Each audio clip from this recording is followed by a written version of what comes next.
This episode of Victims and Villains is brought to you by our Horrific Hope Film Festival sponsors for 2023, Diabolical DVD, Convicted Printing, and Fierce Literature, all of which you guys can find links for in the descriptions below. And if you are a filmmaker, please consider submitting your film and your nightmares to our screenplay competition and official lineup for 2023. At the end of this episode, you guys are going to get to hear the brand new single from Sophia Talvik entitled Snowman, and just a word of warning that this episode did experience some connection issues when recording it, so the audio right around the 45-minute and 68-minute mark does have some breaking up. I did try to edit as best as possible, but nonetheless, I hope you guys enjoyed this episode of Victims and Villains.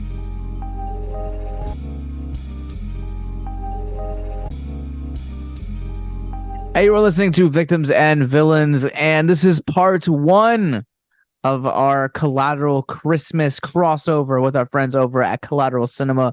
My name is Captain Nostalgia, and welcome to the show that discusses mental health through pop culture. And joining me from our friends over at Collateral Cinema, please go check them out, is Mr. Bo Maddox and Ashley Chancellor. Woo! What's going on, everybody? Hey, it is so awesome to be here. Thanks for having us on, Josh. I love doing this with you every Christmas. Yeah, it's becoming a nice little tradition for us. You know, it's like we look forward to it every year. I mean, I'm pretty sure that we get all this set up like pretty much in the middle of the year, right? It feels weird because you guys are like so like prepared on like what movies you guys are gonna want to do because you guys do all your seasonally. I'm just like waiting for like, all right, what's the Christmas movie that we're gonna be covering this year? Oh man, yeah, this year we're gonna do Saving Christmas, Kirk Cameron's movie. So yeah, but yeah. I need to like next year like find like a Hanukkah slasher. Like they have to be one out there. Oh, there has to be. Yeah. I am down for that. That sounds awesome. Sounds amazing.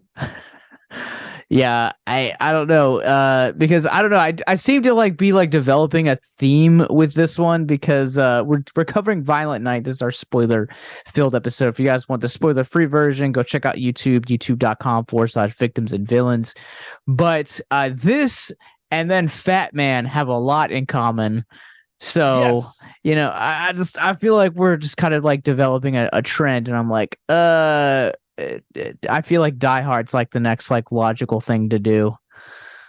Oh, that's what's great about the whole Die Hard scenario is that you can totally take that story framework or whatever, and then you can pretty much use it for anything. I mean, I'm kind of surprised that there hasn't been a more Christmas themed take on Die Hard. Not I mean, of course Die Hard is a Christmas movie, but yeah, I was gonna say, like, when I was watching this, I was like, hey man, it's like a Christmas Die Hard. I'm like, wait a second, Die Hard it's a Christmas movie. Die Hard is a Christmas Die Hard. It's like a Christmas Home Alone. Oh no, that's a Christmas movie too. That's a Christmas movie as well. So what is it with these movies and being Christmas movies and this like recurring? I don't know. Like, there's parallels here. Lots of it. I mean, it's pretty much just the whole setup, pretty much verbatim. Yeah, we even get the whole opening the vault thing as well. I mean, yes. By way of computer, it's like it's pretty much a complete send up of Die Hard. Yeah. You know, what's funny? I think Die Hard was my first Christmas episode with Collateral Cinema. That was the first Christmas episode I was a part of. That may have been our first one ever, right? I think it was because we our first season was kind of off kilter a little bit in scheduling. So I think Die Hard was our first Christmas movie. Well, at least it was something like, you know, classic and like, you know, like a Christmas staple.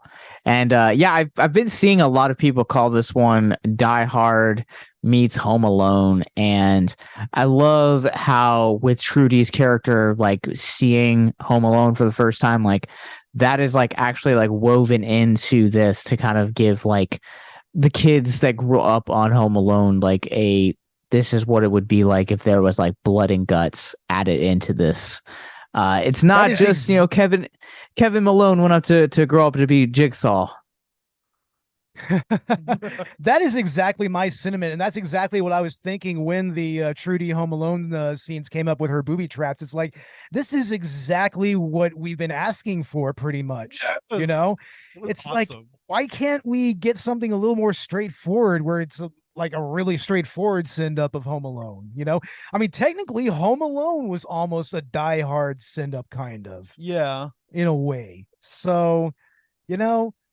And I don't know about the whole theories about Kevin McAllister being Jigsaw. I mean, it's a fun theory, I guess, but I mean, I haven't really dived into it that deep, so I don't know. Oh, I mean, think about it. Like you have like that. There's that theory, and then there is the John Wick is the alternate timeline if his character Ted got sent to military school. That's what he would have become.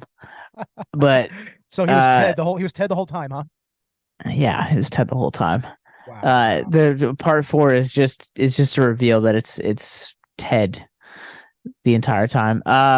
So this film is a wild and crazy time. This film was a lot of fun. If you guys haven't seen Violent Night, yeah, it's just a really fun time. I think the entire concept of just, even if this wasn't like a bonkers movie like what it is, like a heist movie, I still would have thought like just the concept of David Harbour as Santa Claus would have been something that like would have absolutely just like drawn me in. He absolutely nailed it as far as, just kind of portraying how, Santa could be a little beaten down, year to year, like he is. I mean, he's been doing it for like hundreds of years. He's been alive for probably longer than that. We even get to see some of his origins here, Yeah, and if you were to tell me, like, how could you do a better Santa Claus than Mel Gibson, and you had said David Harbour, that's enough, honestly. Yeah. That's enough to draw me in. That's like, okay, yeah, I want to see this. I love David Harbour. Loved him in Stranger Things. Loved him in Black Widow. I think he and Florence Pugh were one of the best parts of that movie. Oh, they were, absolutely. So, yeah. And I honestly think he's the best part of the movie as well. Yeah. Yeah, he's about the only portion that like I would recommend that movie. But also like even like I ended up watching his, like, I know it gets a lot of hate, but like I rewatched his Hellboy a couple weeks ago, and like even for as messy as that movie is, like David Harbour is like still a great Hellboy. Like he's such an Elseworld version of Ron Perlman as that character. Obviously Perlman made that character iconic, but like, David Harbour made it his own. And like, if you had to have someone else, yeah, like he's such a great choice. And like the concept of like, I love this concept too of Santa Claus being a really war-worn, like just kind of like really spent on this. And I love his like opening monologue talking about like how just like crass kids are and how they just don't care.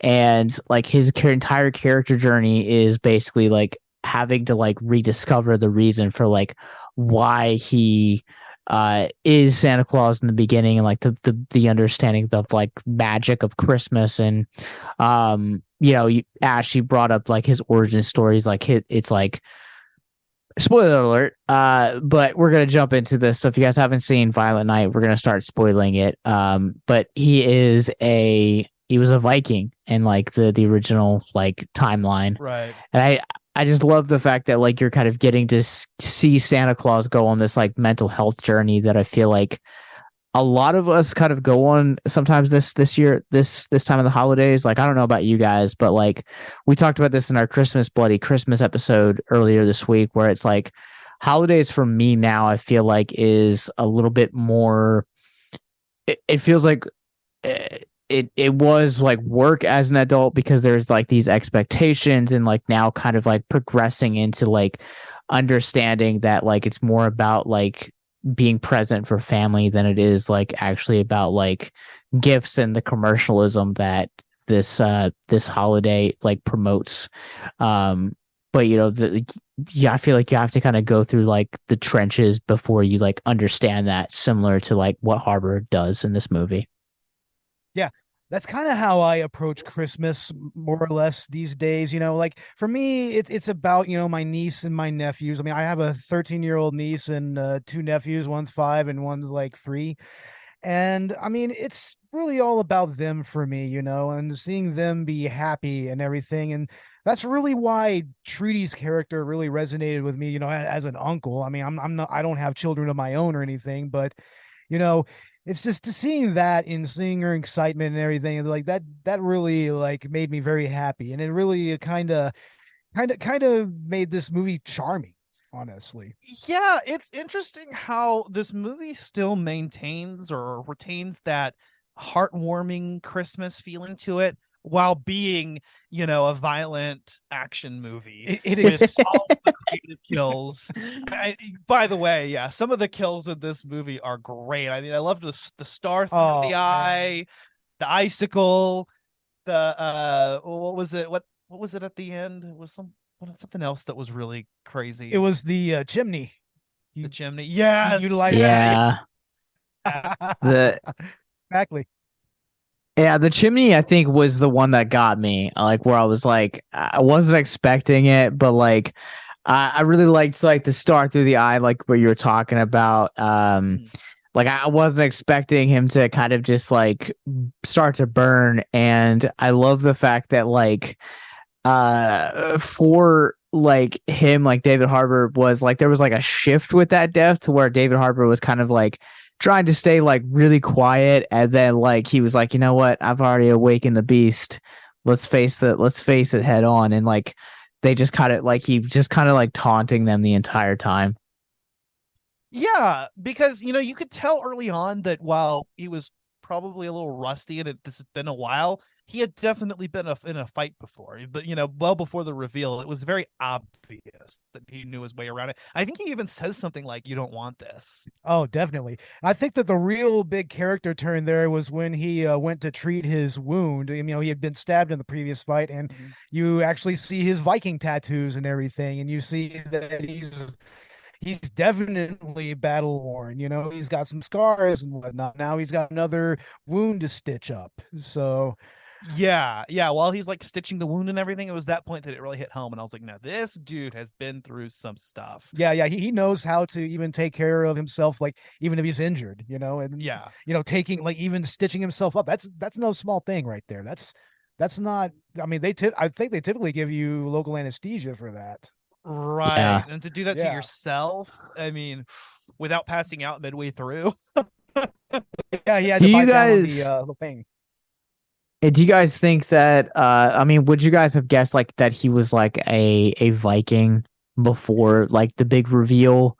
Because like that was something that kind of caught me off guard, to where I was like, okay, like clearly this is like a Santa that has like seen some stuff, but like like the snippets that you get of like the Viking, like I was kind of like expecting like a darker take from like the Tim Allen Santa Claus mythology. It's where it's like, one guy is Santa and then something happens and another guy takes over the mantle, and it just kind of keeps like recycling that formula. I was kind of expecting that. So like to like know that he was like an actual like Viking through and through, I was kind of like, oh, okay. Was that like a big twist to you guys?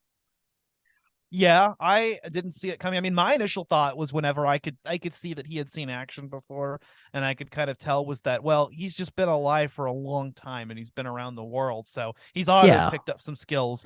But when they revealed the whole Viking thing, I honestly thought that was really cool, and the little bun and everything, and it all just kind of clicked. I'm gonna go ahead and say that I kind of figured that that's where they would go with him, because of the Nordic origins of and pagan origins of Santa Claus.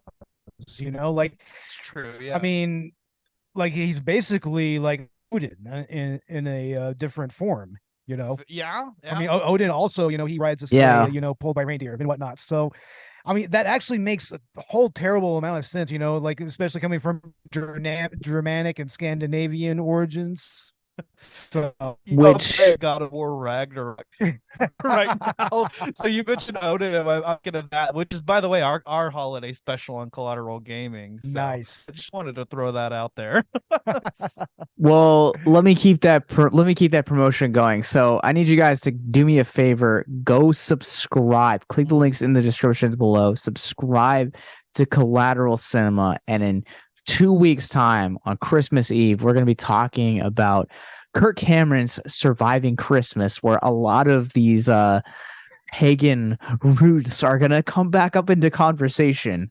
But yeah, definitely. I have some things to.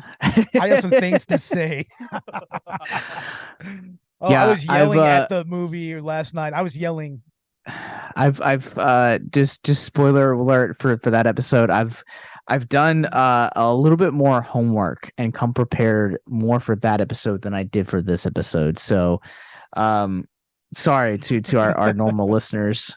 But yeah, I think it's I think you're right, Bo, when you talk about, like, I didn't even consider that in terms of like the like Germanic roots and like Scandinavian roots of Santa Claus and like the mythos behind him.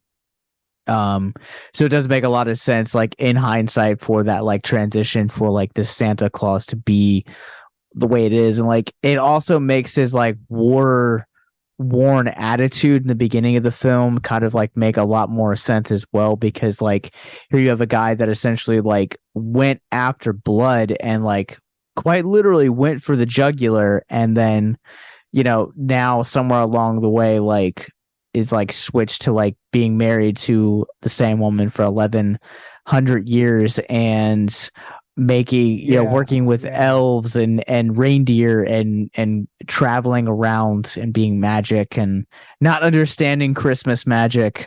I loved that running joke, by the way. Yeah, I know. Like they never really explain what the actual magical elements of this really is. You know, it's like it's definitely supernatural in some way, but he doesn't even know it. Yeah, that was the running gag. Is he was like, I don't even understand how it works. That makes me really want now, like, if they make another movie in this franchise, it needs to be a prequel about what happened to for this guy to become Santa Claus, you know? Like, I think an origin story, like a little deeper origin story, is in need here. That could be cool, but I also do like the mystery behind it, you know? It's kind of that there's that gap and where you really don't know. They don't need to even still explain the Christmas magic even then. They just need to show how he became Santa. You know? No, that would be cool though. It would be what if it's like a situation where it's like if you end up like killing Santa Claus, like you end up becoming Santa Claus, and it's just all these years later nobody's tried to go after him or anything. So like, let's go back to the Tim Allen thing, but like Tim that's Allen, what I'm saying. Tim Allen, but like the Tim Allen mythos, but more. It's all Vikings. That would be awesome. That makes Santa Claus metal.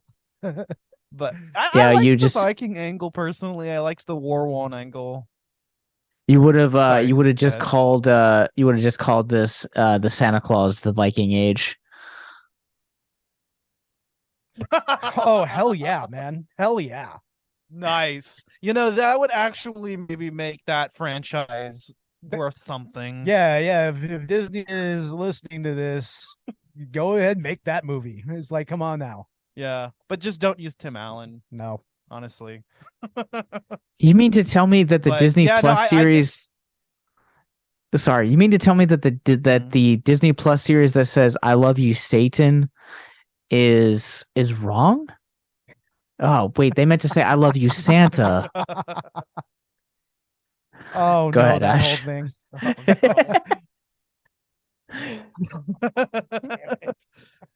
I was just gonna say I did really enjoy the whole Viking angle. I mean, I kind of connect to that. I've got some Viking ancestry. Nice. So somewhere in there. Awesome. Yeah. Yeah, I'm a mutt of the British Isles, so I don't know if I can relate, you know. But yeah, no, can't relate there. No. But David Harbour was honestly, like I said, and the rest of the movie was actually pretty good for me as well. But David Harbour was the best part. But we haven't brought up the other best part, John Leguizamo. Okay, yeah, that's Mr. Scrooge. Mr. Scrooge, exactly. He was great as well, man. Like perfect foil to David Harbour. Yes, even perfect foil for the family, even. Yeah. By the way, I was gonna say, like, yeah, I love, like, I've been a fan of Leguizamo since I was like a kid. Him and like Paul Giamatti are like two of my like favorite actors of all time. It doesn't matter what they're in, like I just end up watching their movies.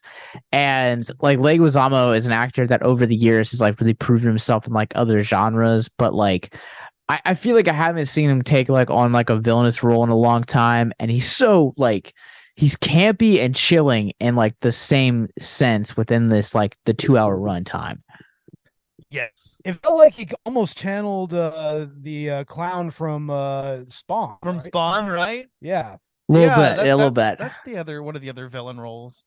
a little bit. Yeah, he kind of Yeah. he channeled that a little bit. That kind of really aggressive, kind of street smarts kind of. Okay, little bit. so this has got me thinking, because I mentioned this to you the other day, right?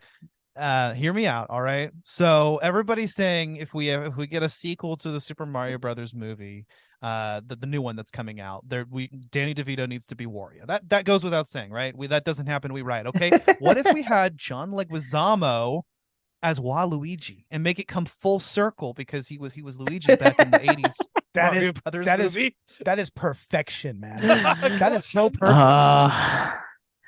I hate that this is now out there in the podcast sphere, and that multiple people are now fantasizing this, but I also secretly love this. Oh man, that sounds amazing, man. I mean, we need a solid Wario and Waluigi if we're going to get this franchise going. So. Nintendo Illumination, Yeah. You've got my details. But yeah, man, John Leguizamo in that that villain role, I really think that he comes full force there, especially now. I think at his age. Yeah, and definitely playing like the Hans Gruber here, like just right, a lot more like street smart and everything. Like like 100%, and like two, like the fact that they give him like an actual like compelling backstory to like where like he like was in a family that was like really like loved the concept of Christmas, and then like they couldn't afford it one year because like dad got laid off, and then that's kind of like where he like ended up like kind of like hating Christmas, and like that was like his driving force, like just made it such it made it like an actually like a 3-dimensional villain. Yeah, it actually felt like he had a real personal vendetta against Santa and just against Christmas in general, and that just made him more interesting to watch as we went along, like, and not only that, but also filling that Hans Gruber role. Yeah, and that vendetta comes to a head at the end when he finally does realize and come and accept, come to terms with the fact that this is the real Santa Claus, undeniable proof. Now it's extremely personal for him, and it's like, I'm here, and I'm what does he say? Christmas dies tonight. Christmas dies tonight. It's like, oh, is that a subtle little Halloween Kills reference there? Is it? I really? I like, there was a part of me that like cringed a little bit in my seat when they said that line, and I was just like, Universal's kind of taking that like Warner Brothers approach, where like Warner Brothers puts something out there and then like years later like they mock themselves. Like the Green Lantern movie flopped, so years later in Teen Titans Go to the Movies, they're like, there was a Green Lantern movie, we don't talk about it. And like you're just kind of making those like subtle nods. So like that line felt just kind of like a subtle nod, so where they're like, you know what, Christmas dies tonight, evil dies. We're taking over another holiday. What if this actually takes place in the Halloween universe? Like, what if this is in the fucking in the Halloween universe or whatever? Michael I Myers mean- versus Santa Claus. Michael Myers I versus mean, Santa Claus would be amazing. yeah, dude, especially like David Harbour's like versus like the James Jade Courtney, like give it to me, please. Oh yes, that would be so much fun. Flash of the Holidays. So much fun. And I don't know, maybe in the sequel, bring the Leprechaun from Leprechaun into it. There we go. Warwick Davis. Get Oh. Warwick Davis in here. Get him back somehow. Yeah, I'm here for it. Or the guy that did him in Leprechaun Returns. He would be okay too, but preferably. Yeah, that guy was pretty all right. If you or someone you know is listening to this podcast right now and you're struggling with suicide, addiction, self-harm, or depression, we encourage you guys to please reach out. This is the heartbeat of why we do what we do. Suicide is currently the 10th leading cause of death in the United States, and as of this recording, there are 132 suicides that take place each and every day on American soil. And when you scale back internationally, there are 800,000 successful suicides. That is one death roughly every 40 seconds. So if you or someone you know is struggling, you guys can go to victimsandvillains.net/hope. That resource is going to be right in the description wherever you guys are currently listening or streaming this. There you'll find resources that include the National Suicide Lifeline, which is 1-800-273-8255. You can also text HELP to 741-741. We also have a plethora of other resources, including churches, getting connected with counselors, LGBT resources like the Trevor Project, and also veteran hotline as well. Please, if you hear nothing else in the show, understand that you listening to this right now, have value and worth. We get it. Suicide, depression, mental health, these are hard topics, and the stigma around them doesn't make it any easier. But please consider the resources right in the descriptions below, wherever you guys are listening, because once again, you have value and you have worth. So please stay with us. Yeah. All right. So let's play a little game while we're on the subject of Leguizamo's character. So Leguizamo plays a character in this movie called Mr. Scrooge, where all of his henchmen and like his like little gang that he has acquired all have Christmas-based names. If you had to name yourself based on a Christmas theme and or object, what would your name be and why? I would probably just pick Krampus, but there's already a Krampus in this movie. So, and by the way, he's probably the best henchman out of all of them. He's best henchman, by the way. Oh. He has the most character out of they all have good. Yeah, it's a colorful cast. Yeah. I mean, the actual henchmen are kind of funny and interesting in their own rights. Yeah. So think. So while you're thinking, I will also bring this up. Krampus, the character, is played by Brendan Fletcher, who, if you guys are like me and grew up on Freddy vs. Jason, you also know that he died at the hands of Freddy Krueger in that movie. Yes. Yeah, now I remember him. I just want to throw that out there. Yes. I love Freddy vs. Jason. I think that's going to be our first episode next year. That's going to be our season premiere next year. So yeah. I mean, we too will be covering that movie next year. Spoiler alert. Nice. So much fun. Yeah. Yeah. If y'all do a podcasting double feature, then like listen to both of our takes, like Victims and Villains and Collateral Cinema. But anyway, yeah, I mean, yeah, David Harbour versus Michael Myers. That would be so amazing. All right, so I think I would have to go if I had to pick a name. Man, Bo, you're gonna hate me for this. Oh no, Prime rib, because that's honestly the best part of Christmas. Is when you think about it, it's the food. And I'm a big fan of Christmas food, man. Oh yes. So, and the prime rib. I mean, we actually had some prime rib for Thanksgiving because like who wants turkey? Nobody really likes turkey. It's dry. Prime rib. That's some good stuff. Why wait for Christmas? Let's sigh. Uh, Bo, I got mine if you want to go for yours. Christmas movie.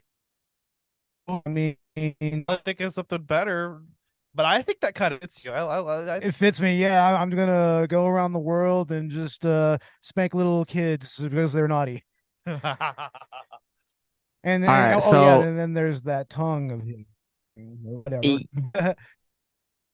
so I will keep in the spirit of violence, and I will go Red Rider. And if you guys have seen A Christmas Story, which is so is on like so many Christmas like traditions, where to the point where they play it 24 hours, beginning like 8 p.m. on like Christmas Eve on like TBS or TNT.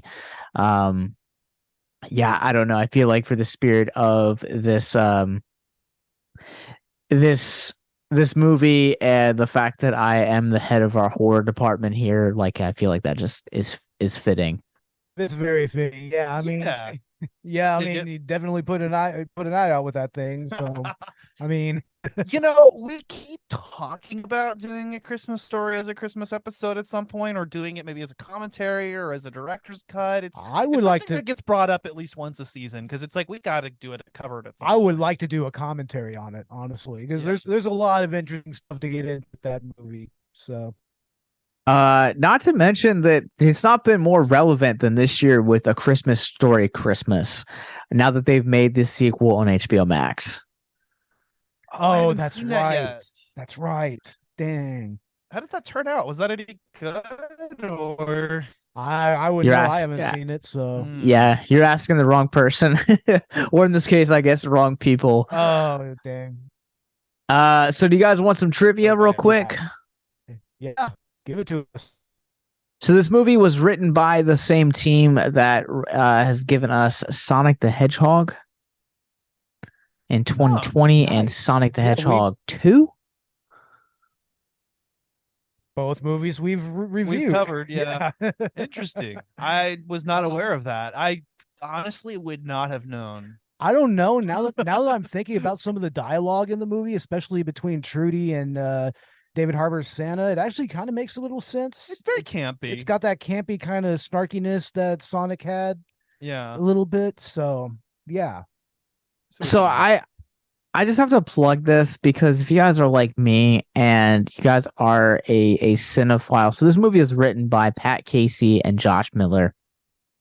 Josh Miller co-hosts a podcast with Steven Scarlatta, who is the producer of a documentary called Duratsky's Dune. I probably mispronounced that.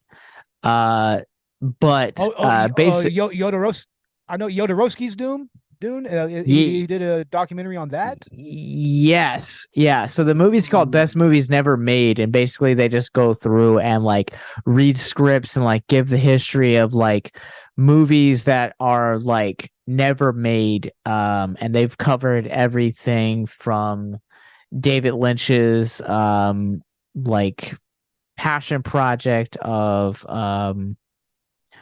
something Rocket. His name is escaping me at the time. They've done like never done the Thing sequels to Guillermo del Toro's At the Mountains of Madness. It's a great podcast. If you're like me and you want to hear about projects that never get made, they do a great job, and it's one of my favorite podcasts to listen to. Cheap plug for them.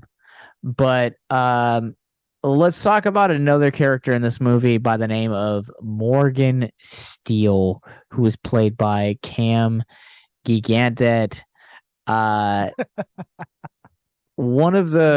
So he's basically this like Morgan Steele is a actor that is like making B movies that are, I feel like would be like the equivalent of like DIY projects being like made like famous on like Tubi.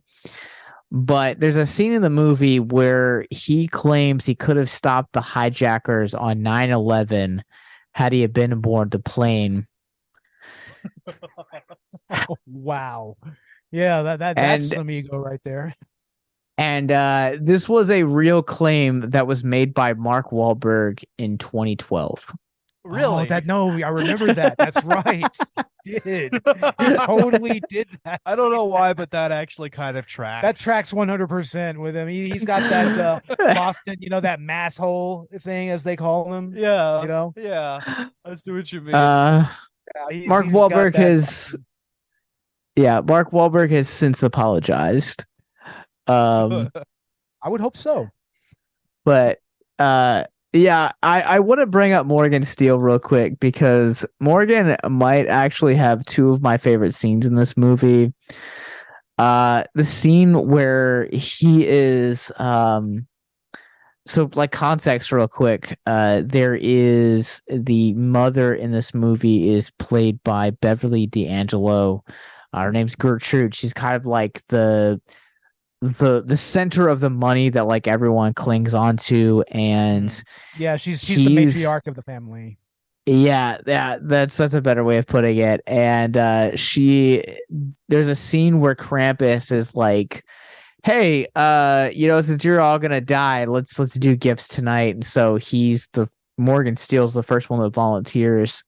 And he pitches her on this idea for a revenge movie to like invest into this like film because he's popular in not Asia but some parts of Asia, right, to the point where they could not go out and eat because he went everywhere. That scene just absolutely cracked me up. It was probably one of my favorite sequences, and like I feel like the movies that like I remember this actor for are like movies like that and like Easy A, where he like doesn't play the smartest guy in the room, but like he knows how to play stupid like really well. Yeah, I could tell that. Like the character he plays in this movie, it kind of it feels like, somebody like Pierre Kirby a little bit, like who did like just really, really cheesy, lowbrow action movies, like with really outrageous martial arts in it and everything. What's the guy that does those? I don't remember his name, but whoops. But yeah, man, that's what he feels like. He feels like he would be in the type of movies that we would do on the director's cut, more or less. Oh man, like that's exactly the type of movies that we would do, like real low budget, just crappy affairs, with lots of cheesy action. It's funny. We were laughing our butts off. I think my favorite scene with him is the one where he dies because it's just the way it happens. What's funny is I was so ready for him to die, but I was so ready for that whole side of the family to just get killed off. I was waiting for it. I don't think I've wanted someone to die so badly since that little turd from Riccio. From Riccio, yeah, like Bertrude. Bertrude is the white kid equivalent of that. Yes, dude. It's just skinnier and white. That's all that is.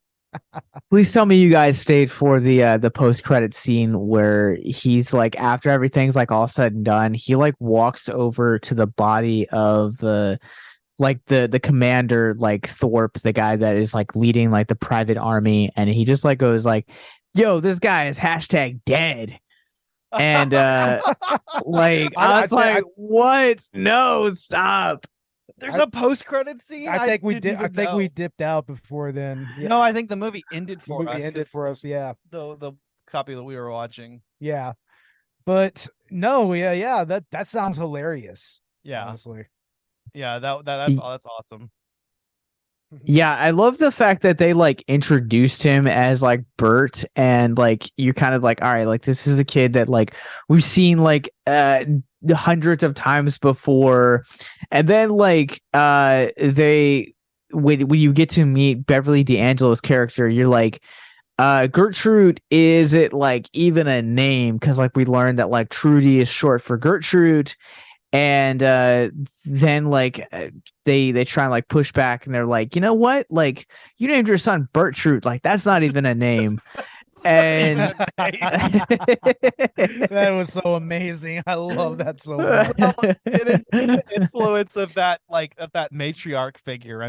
Their whole lives are just around her, Which, revolve around her. I mean, even the main the father, what I forgot his name. Trudy's father. Yeah, Yeah. Trudy's dad. You know, that kind of ultimately, I mean, we're led to believe that that was what was going wrong with his marriage. Yeah, something Yeah. along that line. Is that it was just like it always goes back to the mother, to Gertrude the first. Yeah. which like, all right, so like let's talk about that for a minute, because like, you know, like from a mental health perspective, like for one, I think that's one of the reasons that like I have kind of had to come to grips with the holidays, is because like, I don't know. I feel like to a certain extent, like the holidays bring this like expectation that like you have to kind of like suck back under the mother's teat and like kind of go through like the matriarchy of like what they're seeing here is like they go from like humans to like almost like looking for like just a drop of like the master's like sweat or like wine or like it just, you know, anything to like be acknowledged by the Beverly D'Angelo character in this movie. And you know, I know we're gonna probably talk about it a lot with, you know, Saving Christmas, but there's a, even if you're like not religious, like I think this principle still applies, but there's multiple parts in the Bible that talk about how you know, talking about marriage, it talks about how like even a husband will leave his mother and father to be united with his wife. And Right. you know, that act of like cutting off the tie, not necessarily like cutting off the ties, but like creating a life of their own to like, you know, establish a life where they're no longer dependent on mom or dad. And that's the thing that I think is really interesting about the dynamic, the family dynamic at the center of this story, is that you're seeing the mental health of like Alva and like Morgan and Bertrude and Trudy. But then on the flip side, you're also seeing the pain of it with Jason and Linda, who are the you know, Trudy's mom and dad, about like on the verge of divorce because they're tired of being under the thumb of the D'Angelo character. They no longer want to be tied to this money, but understand that there are more valuable things than you know, being connected to the teats of this character. And I think to a certain extent, like the movie like references like a lot of times, but like they keep coming back to this phrase of like the golden tits. And I think to an extent, like that's something that, you know, when this idea and this concept of marriage, and, you know, for those of you guys that are been married, and like even for those that aren't married, I feel like this rule still applies, is that like the idea of like independence and like being out on your own means that like you are no longer necessarily tied to the finances, but that you are making a way for yourself and all of the problems that that essentially come with it. Yeah, it's interesting to me about how the actual, you know, their actual class really plays into how their mental health actually kind of comes to be in many ways. You know, it's really all about this money, you know? Yeah. And as it turns out, like it even turns out that, you know, Trudy's dad, you know, he ends up, you know, taking the money. You know, he ends up being the one that, you know, even with all that strain on his marriage, he still went and got the money. Yeah, You know? and maybe not even for greedy reasons, but we've been pushed into a society where it's like money is what we need to feel secure, to, you know, secure our family and to make sure that they're provided for. And, you know, as a father, I get that. It's like if I had the opportunity to get a bunch of money, I'd be hard pressed not to take it because, you know, they say money doesn't buy happiness, but it would make a lot of my problems go away. I mean, seriously, the raging leftist in me just can't help it, you know, see, you know, how the people's social class and their standing and everything. Yeah, no, I was It's like, screw these rich people the whole time. It's completely, you know, relevant to how they turned out mentally. I mean, Right. just like especially how narcissistic Beverly D'Angelo's character is, and how that really molds the family dynamic, and how that narcissism can kind of go back to their wealth and their status in society and whatnot. I mean, that's really I see that as kind of a theme in this movie, Yeah. more or less. It's just like, how wealth is just problematic. And But yeah, that it kind of brings that up to me. So yeah, and it's I think it's an applicable lesson for the holiday season as well. I mean, especially, in regards to the way that money, and mental health kind of coalesce, because, you get into this mindset of like, hey, I'm struggling with it right now. It's like, I've got to make sure that I just started a new job. I only got one paycheck, and I'm like, man, this next paycheck is for Christmas. I got to make sure my little girl has a good Christmas. And so like money just becomes this object, and, almost in a sense takes us away from the spirit of Christmas, because we get so hung up over it, even over with noble intentions. exactly. And it's interesting in how these people with these moneyed people, how they actually celebrate Christmas. I mean, it seems kind of perfunctory in a way, like for instance, going back to Morgan pitching his movie. It's like it was all meant just to try to get at her money and everything. So there's a real superficiality to it. Yeah, definitely. Yeah, because it almost feels like, we're like, for, in all of like this like commercialism facade, we're led to believe that like Christmas is the one time of year where you're supposed to like put others above yourself. And in essence, like, you also have this like pushback from society, because you're also like, also have that question of like, what do you want for Christmas? And I hate being asked that question 110% of the time, because like, I'm just like, at the end of the day, like, I don't necessarily care what you get me, because I'm not like materialistic. Like, yes, like I am a collector of things, as the Patreon people can see behind me. But at the end of the day, like, I don't really care about a lot of that kind of stuff, because like, whether you get me a gift that I'm gonna hate or that I'm gonna love, like, I'm still gonna like love and value our relationship together. And I feel like the sequence in particular we keep coming back to is the scene where Krampus like prompts them to give the Gertrude the gifts, and like she's going through, and like we brought up Morgan's gift, and then we brought up the Alva's gift, which is like this like really sentimental moment of like Gertrude giving birth to Alva, and she just tosses it. She's like, I know, I was there.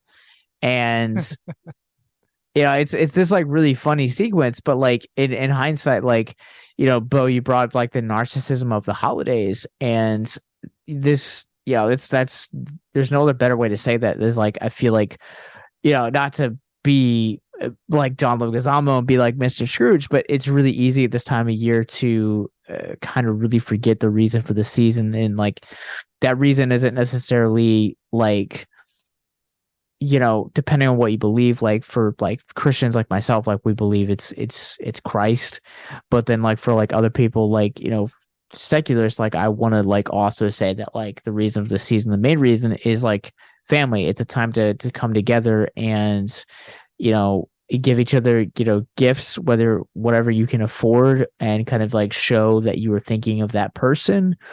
But it's also about like breaking bread with people. It's also about like sharing drinks and laughs and memories, and creating all of those things that Hallmark markets year round, and stuff like that. And it's not necessarily about the things that we can give people and kind of like say like, well, this is why I'm better than you because of A, B, or C.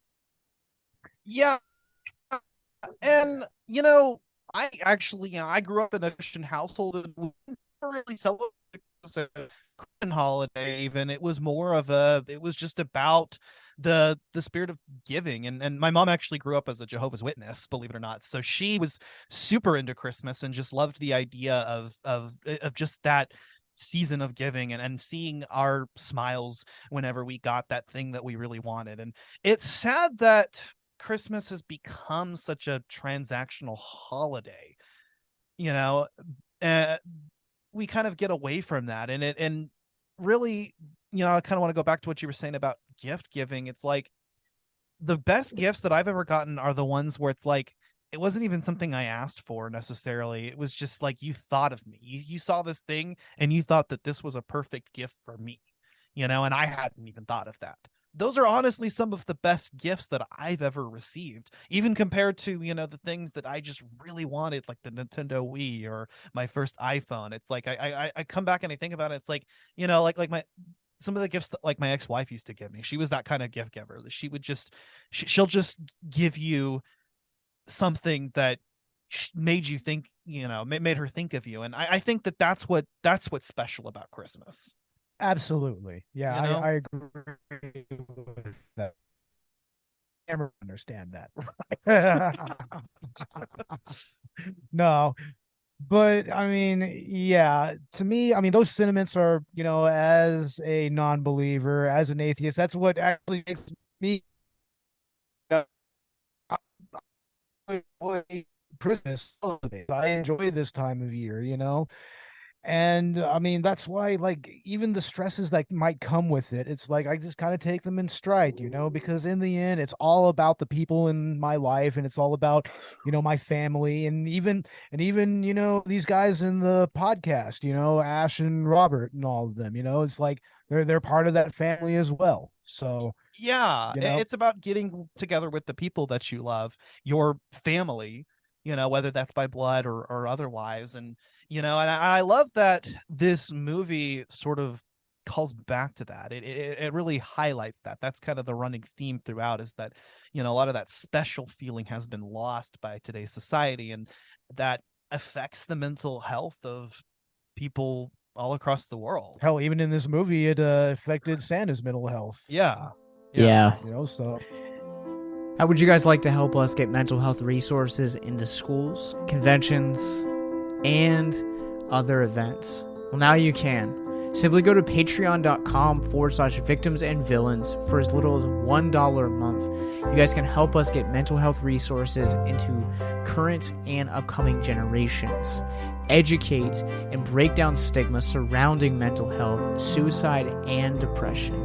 And you get exclusive content that you can't get anywhere else. And you guys can tell us which Nicolas Cage movie you want us to cover, and we'll do it. All it takes to get started is to go to patreon.com/victims and villains, or simply click the link in the episode description wherever you guys are currently listening or streaming this episode. Pick your tier and get started today. Yes, it's that simple. So quickly select the tier that you want and help us get hope into the hands of the depressed and the suicidal today.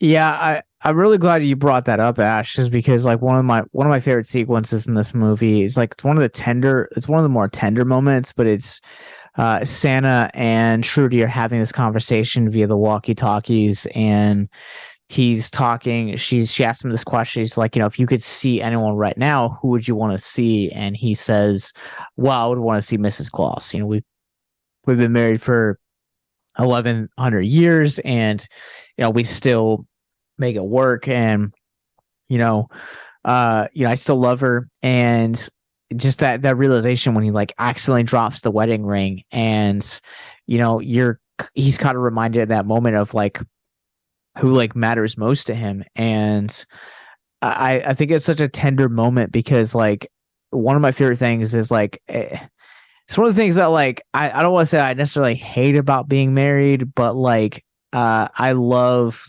now that we're farther away from family where we currently live, I guess I will say it that way. I love the feeling of like waking up to my wife next to my wife on Christmas morning, and just kind of like getting to spend the day with her. and like embracing the traditions that we've created throughout the years.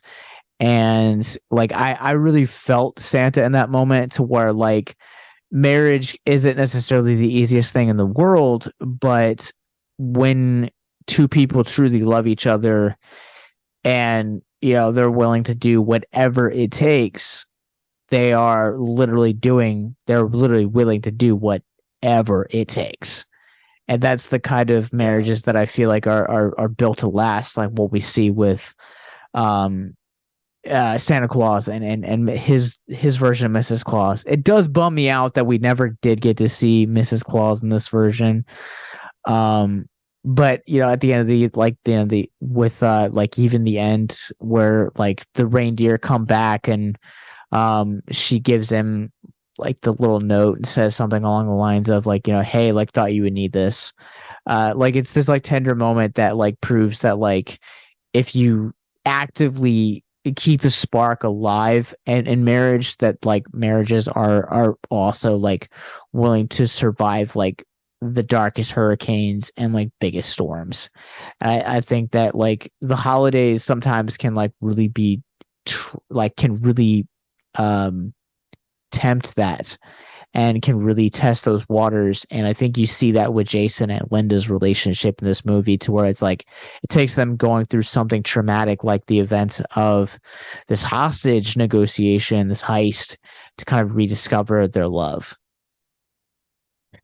Yeah, I think that's a really good point. I mean, I can't 100% relate because I've never been married. I mean, Ash has been married himself, so yeah, and there are definitely a lot of things that I would do differently now in retrospect with the way that I that went. But I understand, that core value, and I experience it still. I think with my kid, it's someone that I would do absolutely anything for, so but it seems to me that you're the expert, Mark.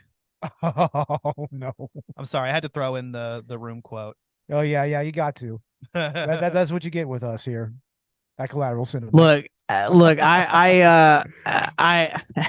I just happened to like see a random like scene from the room before we started recording of them where Johnny and Greg's character Mark are at the diner, and they're like just having conversation about. He's like, "Why don't you tell me who the client is?" And he's like, "Yeah. So, anyways, how's your sex life?" And I was like,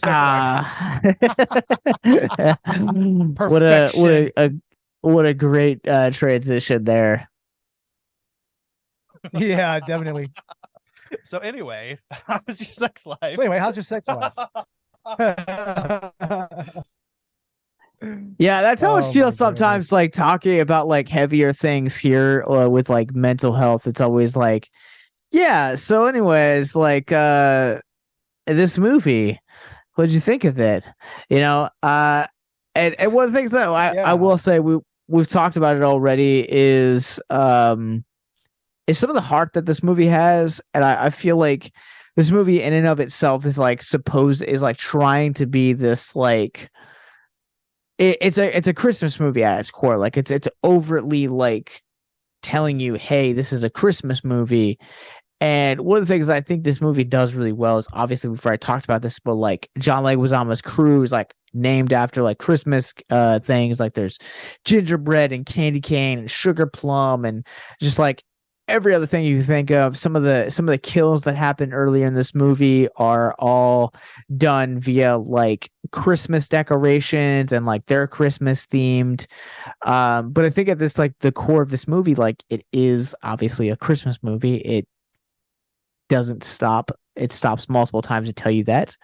But with that, it reverts to that heart that a lot of Christmas movies have, to where it's like, man, like, yeah, like I understand this is a 100% a Christmas movie, so it has a lot of the heart and the humor that a lot of other Christmas movies have. And that's something I really, really love and respect about this, is like that, like this is a movie, for as fun as it is, like it still has a heart at its core.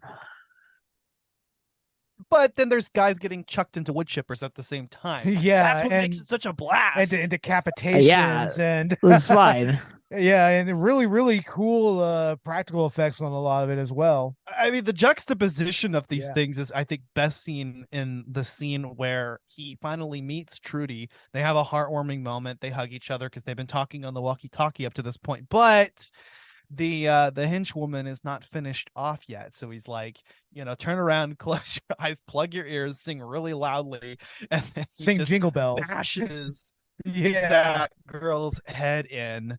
So Straight- right after he just had this heartwarming like hug with this girl, and it's like still kind of in the spirit of that, like, Oh, totally. Yeah. That was It great. doesn't even skip a beat with the schmaltz, Right. I mean, like 100%. Yeah. I thought that was actually really interesting. Yeah.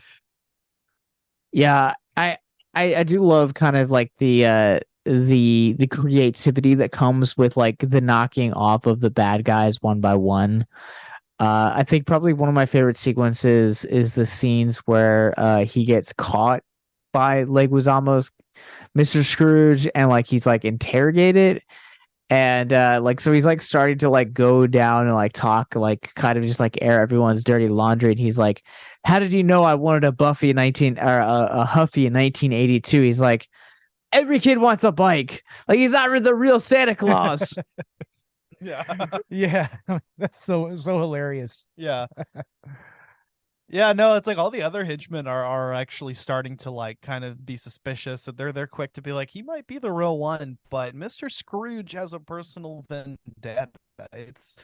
It's hard for him to accept, Very much so. Yeah. despite overwhelming evidence actually in front of his eyes.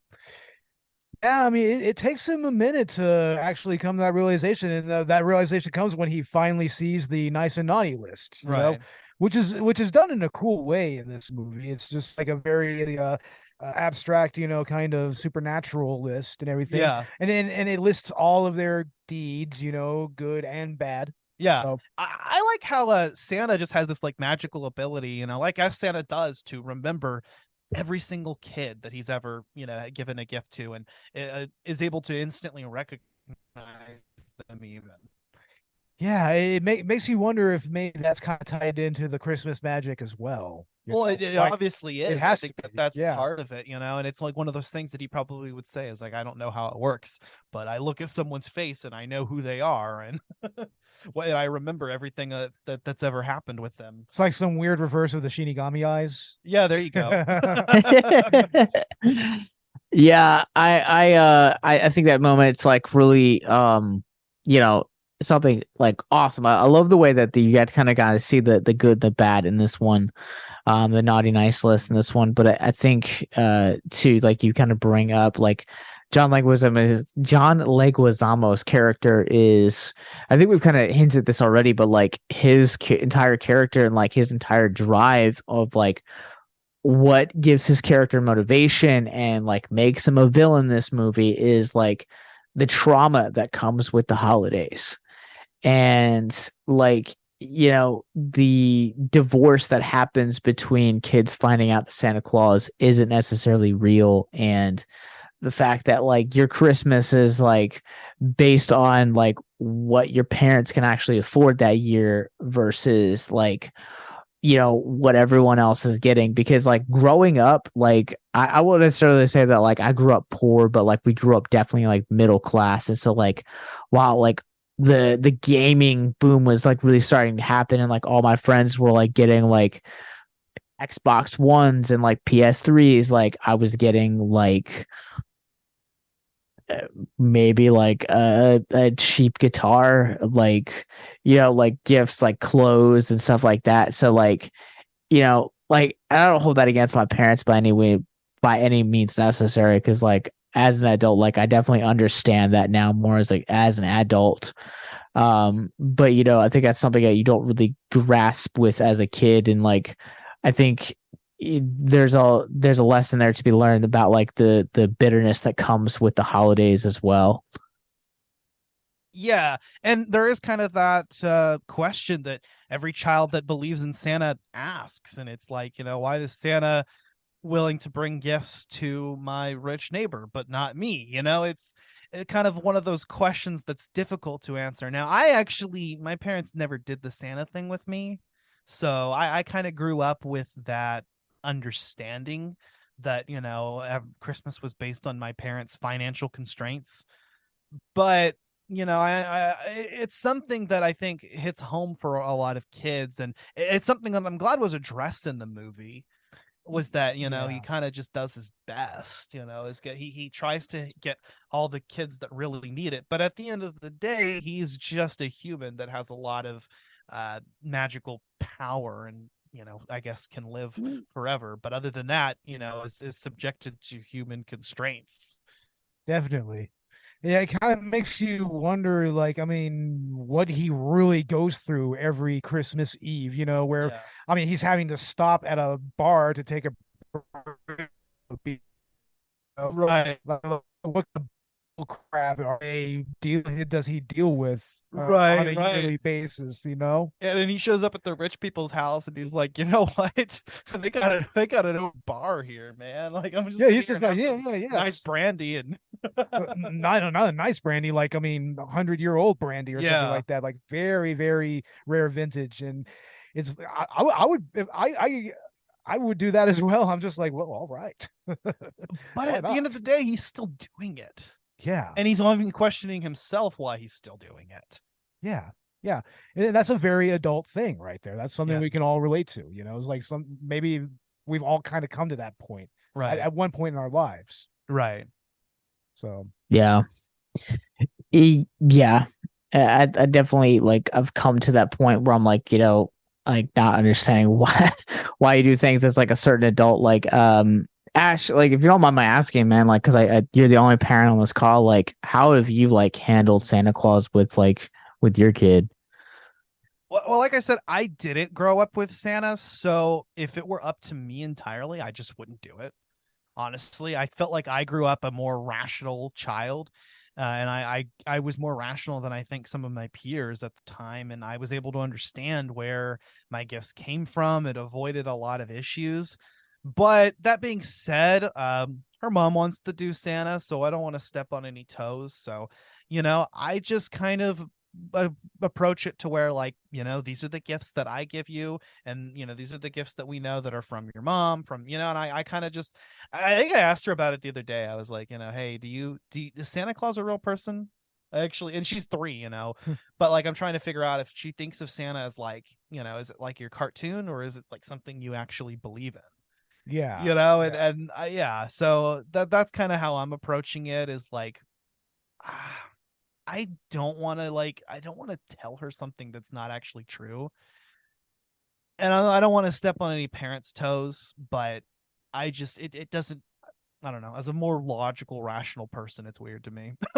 No, that's absolutely fair. So, like, one of the things that, like, I've done in research for your podcast, like, portion of this crossover is, like, I watched a separate documentary that kind of took a more, like, expanded approach to the themes that are talked about in Surviving Christmas. And, like, one of the things is, like, they were interviewing parents, and parents were like, we're very open with our kids about Santa Claus. And so, like, when they were kind of like old enough to like make decisions for themselves, we're like, do you want to make believe pretend? We're like very open and honest about them that like Santa isn't real, but like we're allowing them to also have the decision to be like, hey, you can decide whether or not you want to like play Santa make believe with the other kids. And it's kind of given them the best of both worlds. And I've never heard it quite put like that. And I just kind of thought that was like something that was like really genius, because one of the things that I think, and again, come back to the subject of trauma, you get to see that with Leguizamo's character of Santa Claus being quote unquote not real. Right. Because you're essentially laying on to those kids like years of trauma that is having to be processed from the fact that they spent, the first half of their life believing this thing that you told them was real wasn't literally real. Exists. Yeah. Yeah. And you even see it, and to some extent, parents really. I had a stepmom that was this way, actually, that was like, if you don't believe in Santa, you don't get gifts. And it's like, at this point, your kids are old enough that they know Santa doesn't exist. So you're making them pretend for why? Like, you know that they don't know. What are you getting out of this? I like Santa as a character, as a concept, as a, it's like I said, if Hazel my kid, if she comes to understand that, like, hey, here's this idea, this like fictional character, just like a cartoon you watch, I can get into that. I like that. I think that's a cool concept. The level to which we take that with our kids, again, it's not really my place to say your relationship and what you want to do with your kid. Sure. If you want to have that special moment, go for it. But like I said, I kind of appreciated my childhood the way it was. And, and we were even told, don't ruin it for other kids. My mom was very adamant that, like, hey, you don't believe in this, but don't go ruin it for somebody else. Yeah. Basically, don't screw up other people's good time. Yeah. Yeah. And I mean, Santa is a part of that good time when it comes to Christmas. So, but Santa as a character, I think is a wonderful idea. I like the way that even came full force in this movie. And we kind of, he's an embodiment of goodwill, of the want to do something better for the people that you love. You want to give, of yourself and share something and put someone else's wants or needs above your own. And that's a very important thing, I think, that we do need to teach children. Absolutely. Yeah. Yeah, I agree with you guys 100%. And like, I'm not coming at this from like a perspective of like a parent, but like, yeah, I think that like being open and honest with your kids about things like has, like I come from like another like experience where like my parents had like one of my parents had a really had a big secret that they kept from like my sister and I for a while, and like I don't want to say like it necessarily like damaged like our relationship, but it definitely like changed the course of the relationship from like what it was. And like I feel like that something like Santa or like the Easter Bunny or like anything like that definitely has the ability to do something basically the same exact thing. It has the ability to do the same force.